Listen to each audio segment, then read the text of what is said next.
Diedrich Devon Williams, who's behind bars for life for murdering rapper XXXTentacion, is now appealing his case, his conviction, his sentence on the grounds that he did not receive a fair trial.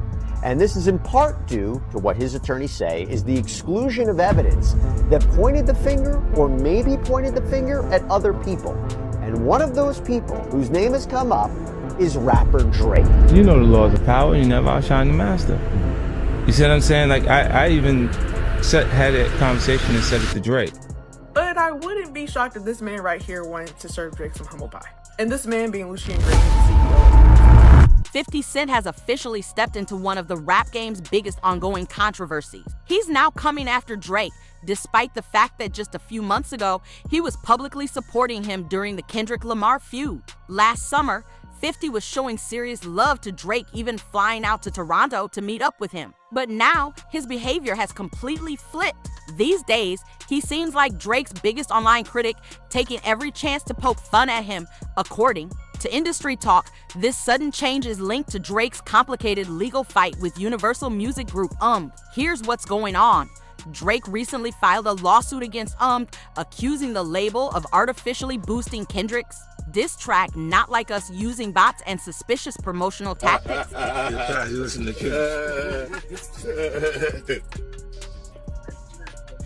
Nigga, that's Drake. Nigga, that's Drake you got in there. Drake is actually claiming that his own label helped promote a track aimed at tearing him down. But isn't backing down quietly. Reports suggest they're preparing a strong counterattack. Insiders claim has been quietly watching Drake for quite some time and that they've gathered substantial evidence against both him and the OVO team. Rumors are flying that Drake's label executives are holding on to a collection of damaging information, waiting for the right moment to release it all. It's worth noting that Kendrick seemed to hint at this well before the situation exploded. Remember when he rapped, "The embassy about to get raided too"? Now, many believe he was foreshadowing a Diddy-level scandal happening behind the scenes at OVO, with Drake now seemingly turning against his own label. Sources say might hit back in full force, possibly aiming for a complete takedown with no holding back. And when it comes to navigating this type of chaos, 50 Cent is always ready to stir the pot. He's already making sarcastic comments about Drake across his social platforms. Let's dive into what 50 Cent has been saying. Here's some context. Back in July, right in the middle of the Drake and Kendrick tension, 50 Cent posted a photo of himself hanging out with Drake in Toronto, just as things were starting to get intense. Yeah, it's a long flight. Show me something for a while. Listen to some music. Nah, listen to music right now. Who you listening to? Kendrick. That's Kendrick's new album? Yeah. Can you get a pass?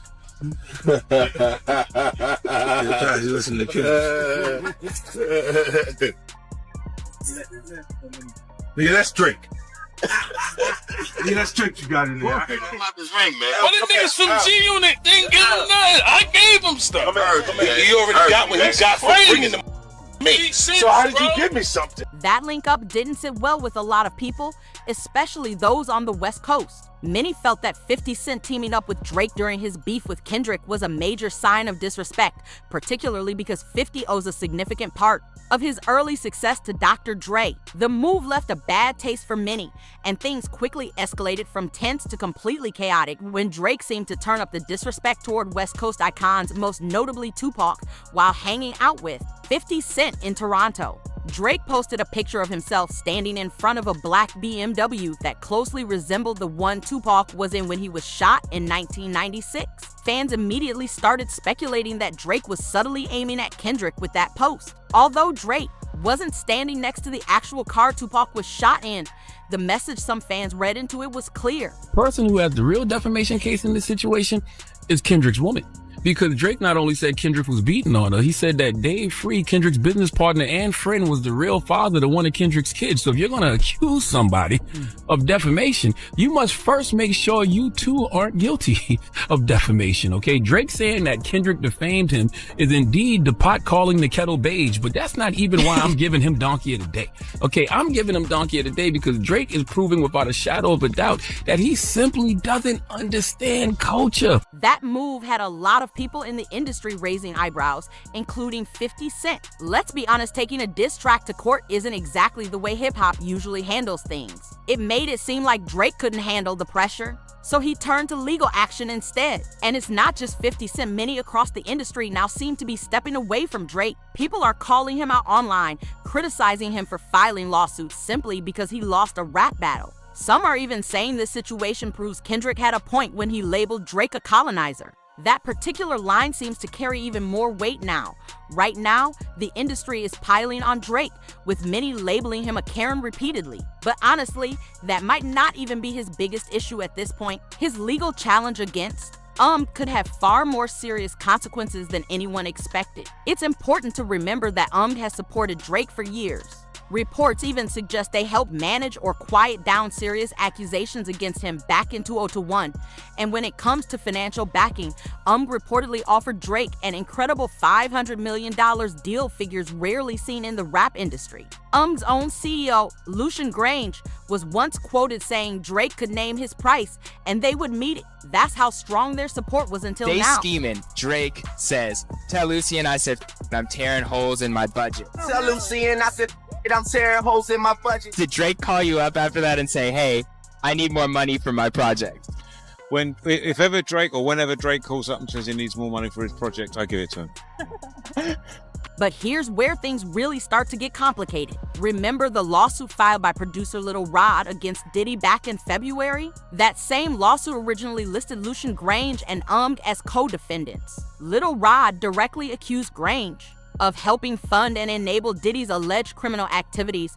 According to the lawsuit, Mr. Jones recalled seeing Grange visit Mr. Combs' homes in both Miami, Florida, and Los Angeles, California. The documents also mentioned that whenever Grange visited Combs at his home, those visits typically took place in the evening. He's honestly so fantastic and a great friend and a great role model. You know, we just texted each other the other day and he was like, I miss you so much. I was like, I miss you more. He's coming to Atlanta, so I'm definitely gonna go and see him. I'm so excited, yeah. You and Drake, that's awesome. That's awesome. What advice does he give you? Like, what does he say? About boys, he helps me. What? Yeah, he's great. He's wonderful, I love him. What's his advice with boys? You know, that stays in the text messages. According to the lawsuit, Grange and Mr. Combs would disappear for hours into Combs' bedroom. Lil Rod didn't hold back. He accused Lucian of supporting, enabling, and even helping finance Diddy's entire operation. He called Lucian a co-conspirator, alleging that he provided large amounts of money that kept Diddy's activities going. But here's the development. In May 2024, it was reported that Lucian Grange and Universal Music Group were officially removed from the lawsuit. This wasn't a shock to many, considering Lucian is currently one of the most influential figures in the music business, and having the resources to manage situations like this often comes with that level of power. It was expected that Lucian's legal team would ensure nothing stuck to him. Just as Lucian and were moving past the Lil Rod case, Kendrick's feud with Drake escalated. Kendrick began suggesting that he might dig even deeper and reveal more hidden issues within the industry. Was watching this closely, since the last thing Lucian Grange wanted was to get pulled back into another round of public controversy, especially one now tied to Drake and Ovo right after stepping away from the Diddy situation. But Drake reignited the tension by launching fresh legal action against People are now saying that he might have underestimated who he's going up against and could be putting himself in a position to face the same kind of aggressive pushback Diddy experienced. Here's an important detail. Had already warned Drake to stop long before he officially filed those claims, accusing them of payola. Remember back in August when Drake unexpectedly released about 100 gigabytes of unreleased material, including new music? Universal reacted almost immediately, issuing copyright strikes that led to the removal of 3 songs from his site within hours. And let's not forget Kendrick's sharp lines on Meet the Grams that seemed to call out this entire situation. Kendrick hinted at concerning behavior within the music industry, specifically pointing to artists using their mansions to manipulate situations, record victims, and push certain agendas. He then made a pointed comment suggesting that Drake's mansion might be the next one to face a raid, similar to what happened with Diddy.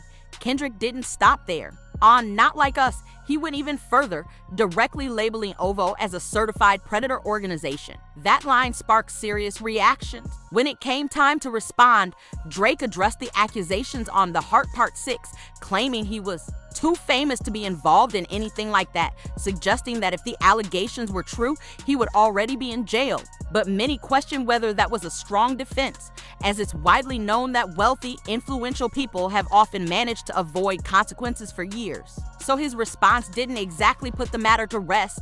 The situation became even more complicated when, on the same track, Drake unexpectedly mentioned Stranger Things star Millie Bobby Brown. There had already been long-standing speculation about Drake's unusual friendship with Millie, who was just 13 when they first met. Drake's decision to bring her up again raised new concerns. What's especially interesting is that Kendrick never mentioned Millie Bobby Brown in any of his diss tracks, not even indirectly. So fans were confused about why Drake chose to bring her into his response. It raised the question why reference her when no one else did. People also found it strange that Drake offered to mentor Millie and reportedly gave her dating advice, but didn't show the same kind of mentorship toward the male actors from Stranger Things. Considering Drake himself started as a young actor, it would have seemed more natural if he had built that kind of relationship with a young male actor. Instead, his focus was on Millie, and the questions about their friendship went largely unanswered for years. Then, on his 2023 album For All the Dogs, instead of addressing the concerns directly, Drake turned the situation back on the public, calling people weird for questioning the relationship in the first place. And this isn't the only instance that's raised concerns. For years, there have been rumors about Drake allegedly forming questionable relationships with other young women in the industry, like Kylie Jenner and Billie Eilish. For example, back in 2013, when Kylie turned 16, Drake, who was 27 at the time, performed at her birthday party. There's even a widely circulated photo of him kissing her on the cheek, and many people have viewed that moment as questionable ever since. Kendrick's diss tracks resurfaced these long-standing allegations, prompting even more public scrutiny around Drake's past interactions and associations. You look very nice tonight, by the way. I like curly hair, I like you. Stand right there. Give me like 2 seconds, I'm gonna get ready for you, because I gotta be ready for you.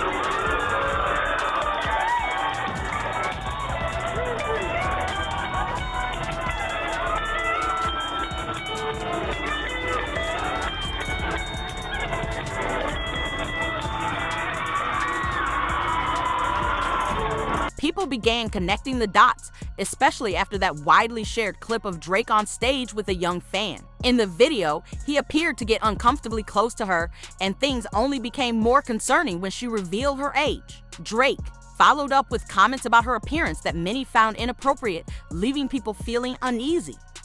For everybody, all of the great, you, Weeknd, Pluto, Metro, Ross, Kendrick.